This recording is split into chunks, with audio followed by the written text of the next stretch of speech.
अस्सलाम वालेकुम। General anatomy का सेकंड चैप्टर जो है एनाटॉमिकल नोमेनक्लेचर, इसमें हमने टर्मिनोलॉजीज़ को ज़्यादा डिस्कस करना है। इसके अलावा बॉडी की पोजीशंस एंड प्लान्स, ठीक है।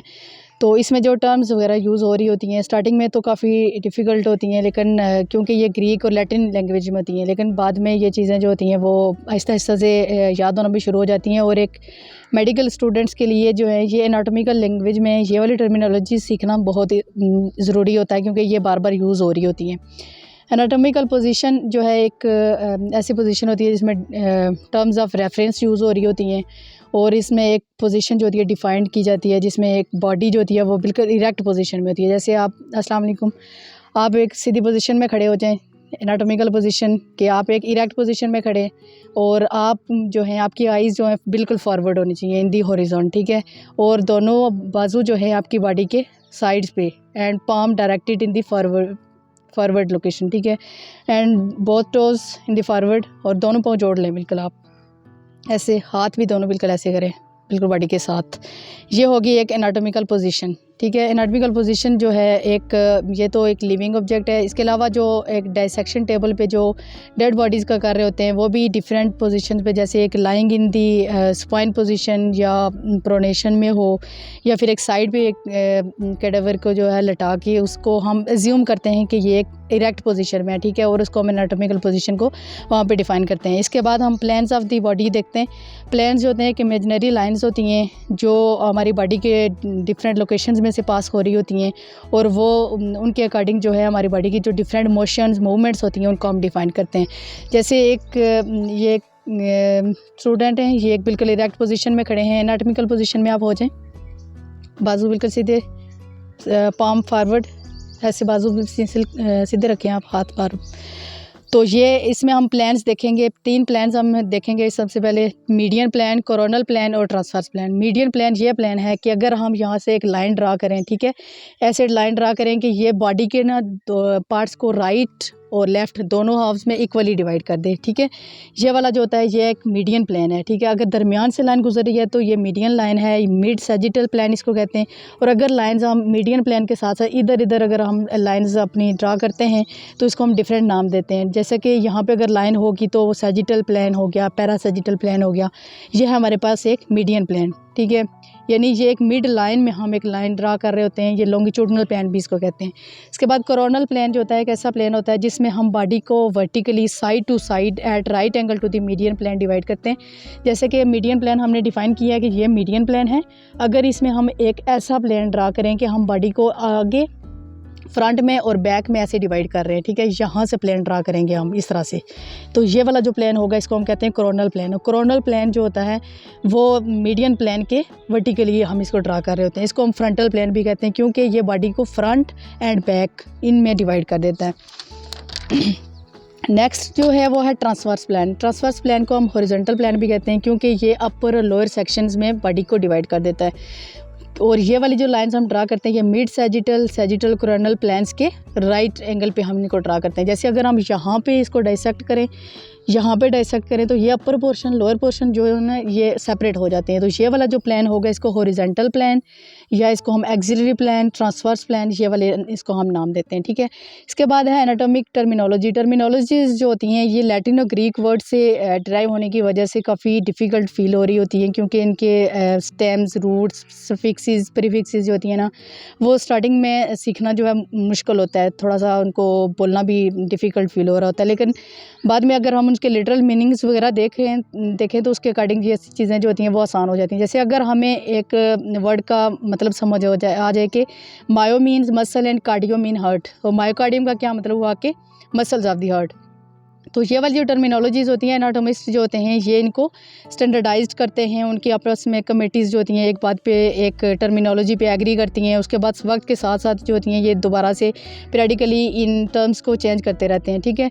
तो ये जो रिकमेंडेशंस होती हैं इनको नोमिना एनाटोमिका के तौर पर जो है पब्लिश किया जाता है, यानी डिफरेंट टर्म्स जो होती हैं वक्त के साथ साथ अपडेट होती रहती हैं। तो डिस्क्रिप्टिव टर्म्स हम यहाँ पर यूज़ करेंगे। डिस्क्रिप्टिव टर्म्स का मतलब ये है कि हम बॉडी के लिए और उसकी बॉडी की पोजिशन के लिए कुछ रिलेटिव टर्म्स टर्म्स मतलब कि हम जस्ट उसको रिलेट कर रहे होते हैं कि ये पोजीशंस हो सकती हैं। टर्म्स ऑफ पोजीशन जो हैं, डिफरेंट पोजीशन जो हैं, अब हम यहाँ पे आपको दिखाएंगे कि किस तरह से हमने डिफ़ाइन करनी है। एंटीरियर का मतलब है ये बॉडी है, तो इसके एंटीरियर पे जो पार्ट है, जो इसको हम कहते हैं कि एंटीरियर, यानी towards or on the front of the body, ये है एंटीरियर। पोस्टीरियर क्या होगा? टुवर्ड्स द बैक, या ये जो है to back surface of the body, ये आ जाती हैं पोस्टीरियर सरफेस। इसके बाद मीडियल, मीडियल का मतलब ये होता है कि toward the median plane of the body. हमने बताया आपको कि ये मीडियन प्लेन है, मीडियन प्लेन के करीब करीब जो भी, अगर हाँ यहाँ पे हम लाइन ड्रा करें या सरफेस है, तो ये वाली जो होगी ये मीडियल सरफेस होगी। और लेटरल जो होती है, अगर हम मीडियल से दूर जाना स्टार्ट करें, मीडियन प्लेन से दूर जाएँ, तो ये वाला आ जाता है लेटरल, इधर से भी लेटरल और इधर से भी लेटरल। देन स्पीरियर का मतलब ये होता है कि टॉप की तरफ, यानी हेड की तरफ जो पोर्शन होगा ये हो गया superior. Sole of the foot की तरफ जो होगा ये वाला होता है इन्फीरियर। सुपरफिशियल का मतलब है ये अगर पार्ट है तो ये स्किन नज़र आ रही है, ठीक है, ये वाला जो बॉडी का ऊपर का पोर्शन होता है इसको हम बोलते हैं सुपरफिशियल। डीप का मतलब ये होता है कि बॉडी के ज़्यादा अंदरूनी हिस्से जो होते हैं वो डीप हो गए, यानी farther away from the surface of the body, surface से अंदर की तरफ जो ज़्यादा दूर अंदर डीप जो होते हैं उनको हम डीप टर्म यूज़ करते हैं उसके लिए, ठीक है। इंटरनल का ये मतलब हुआ कि बॉडी के अंदर बिल्कुल इंटीरियर पे जो होते हैं वो हो गए इंटरनल, फिर एक्सटर्नल जो होते हैं कि बॉडी से इंटरनल से अवे। प्रोक्सिमल का मतलब ये होता है कि अगर हम फर्ज करें एक जॉइंट को लेते हैं, ये शोल्डर जॉइंट है, elbow joint, knee joint, wrist joint आ जाता है, तो यहाँ पे जो इस तरह से इसकी लोकेशन में जो ऑर्गन्स पड़े हुए होते हैं, जो बॉडी के पार्ट्स होते हैं, अगर इस जॉइंट के ये वाला हम बात करें तो एल्बो जॉइंट के ये फोर आर्म जो है इसके प्रोक्सिमली लोकेटेड, डिस्टली लोकेटेड आ जाता है। और ये जो वाला ऊपर वाला पोर्शन है इसका जो एल्बो जॉइंट के ज़्यादा करीब है, ये वाला जो होगा ये इसके प्रोक्सिमल होगा। और अगर हम हैंड की बात करें relation to the elbow joint, तो हैंड इसके ज़्यादा डिस्टली लोकेटेड होता है। तो ये वाली टर्म्स होती हैं जो हम इसके साथ रिलेट करते हैं। पामर का क्या मतलब होता है? पामर मतलब आप हाथ सीधा करें, ये वाला जो पार्ट है ना इसका, ये है पामर पार्ट, यानी front surface of the hand. और प्लांटर का क्या मतलब होता है? Sole of the foot. अगर पाँव का हम नीचे वाला पोर्शन देखें तो वो है sole of the foot.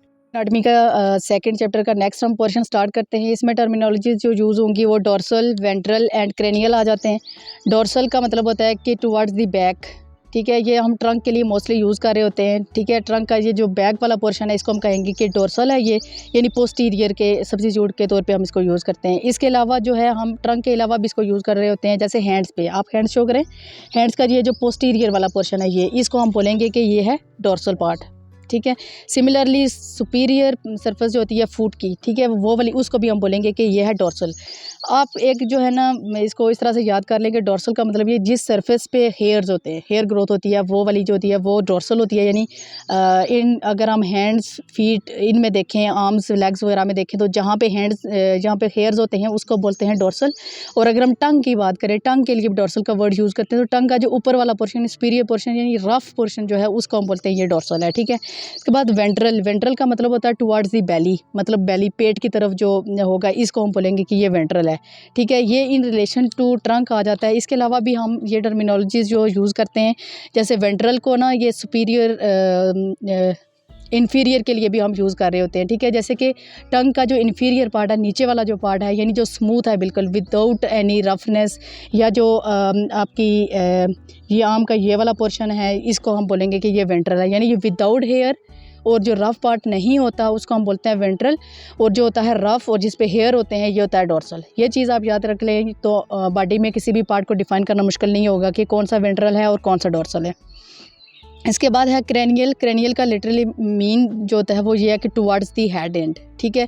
Head and को हम एनाटॉमी में ऐसे इसलिए हम इसको ज़्यादा जोर देते हैं इस पर, क्योंकि हेड एंड नेक के रीजन एनाटॉमी में जैसे हम पढ़ रहे होते हैं, और इसके अलावा एम्ब्रियोलॉजी में भी हर जगह पे ये क्रेनियल, कार्डल, ये वाली टर्मिनोलॉजीज बहुत ज़्यादा यूज़ होती हैं, ठीक है। एक तो हेड के लिए जो टर्मिनोलॉजी यूज़ करते हैं वो है क्रेनियल, और इसके अलावा दूसरा होता है कि सिफेलिक, ठीक है। ऑल्दो जो अडल्ट होते हैं उसमें अडल्ट में टेल नहीं होती, लेकिन प्री नेटल लाइफ में जैसा कि इन यूट्रो लाइफ में जब क्या होता है कि 4th वीक में जब उनकी डेवलपमेंट हो रही होती है तो तब वहाँ पे टेल डेवलप होती है, ठीक है।